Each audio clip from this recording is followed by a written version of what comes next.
Bonjour et bienvenue sur Giant Scrap.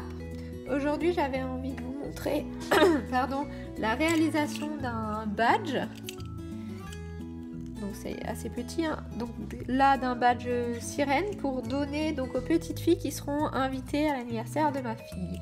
Mais bon, on peut l'utiliser aussi par exemple pour un mariage, un baptême, pour écrire le nom des invités afin que tout le monde connaisse le prénom de tout le monde. Ça marche très bien aussi. Donc on va faire ça avec l'aide d'une badgite. C'est un jouet en fait, hein. Ça se trouve au rayon enfant dans les magasins de jouets.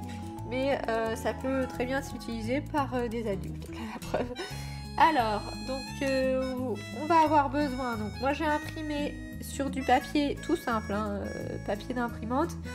Donc des petites, des petits badges en fait, hein, c'est en rond, enfin c'est la forme d'un rond avec le prénom de l'enfant dessus. J'ai vérifié, donc il y a un gabarit dans la boîte de jeu, hein, qui permet de vérifier si donc le rond est à la bonne taille. Donc je vous avoue que moi je connais un peu la taille, donc j'ai fait qu'un essai, mais il vous faudra peut-être plusieurs essais pour la taille du rond. Voilà, et donc on a besoin de deux, donc ça c'est l'avant et ça c'est l'arrière pour le badge. Je sais pas comment ça s'appelle, hein.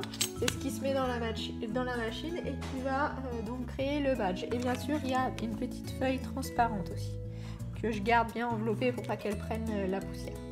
Voilà, donc sur la badgite il y a deux tiroirs, un noté numéro 1 et le deuxième noté numéro 2, logique.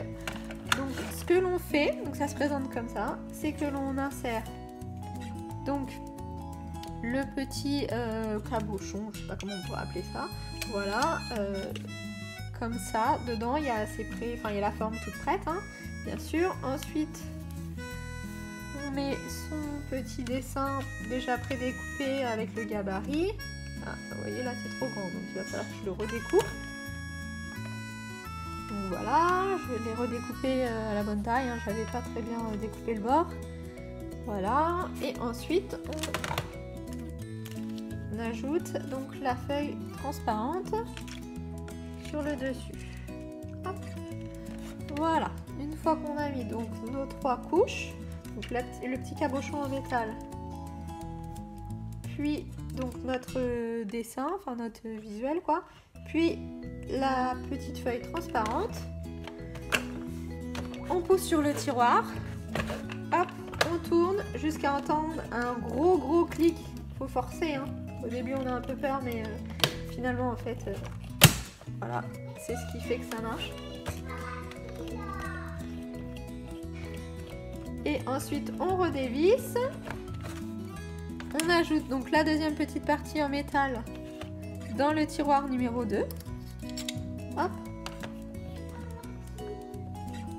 On pousse et on revisse jusqu'à entendre un nouveau clic.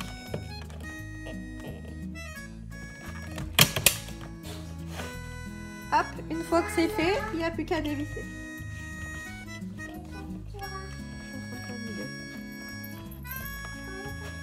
Hop. Et il n'y a plus qu'à ouvrir le tiroir et le badge est prêt. Voilà. Alors une fois que nos badges sont prêts, franchement c'est hyper rapide, hein, donc il n'y en a pas pour longtemps. Là j'en ai fait 7, ça m'a pris un quart d'heure, même pas. Il reste plus du coup qu'à y ajouter derrière la petite épingle à nourrice. Et donc il y a un trou derrière, on voit, et ça se clipse dedans et hop, ça tient. Voilà. Et donc les petites filles pourront l'accrocher donc à leur tenue ou elles pourront le garder pour plus tard. Voilà. À bientôt sur Giant Scrap. Bonne journée à tous.